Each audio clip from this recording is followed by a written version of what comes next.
Haider trust کے زیر اہتمام منعقد مجلس اعضاء کے موقع پر علامہ آصف رضا الوی کا کہنا تھا کہ اگر ہم دنیا کو یہ پیغام دینا چاہتے ہیں کہ اسلام کا دہشت گردی سے تعلق نہیں، تو پھر ہمیں اپنا تعلق حسینیت سے جوڑنا ہوگا۔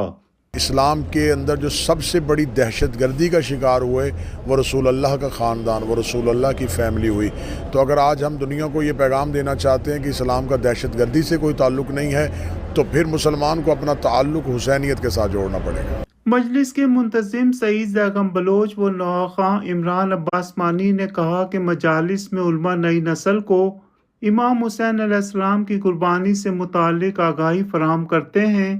تاکہ وہ بھی حق کے راستے پر چلیں۔ ان بچوں کو یہ دین سکھاتے ہیں کہ امام حسین علیہ السلام کی قربانی جو تھی وہ دین کے لیے قربانی تھی، اور وہ یہی درس دیتے ہیں کہ جس طرح امام حسین علیہ السلام نے انسانیت کو درس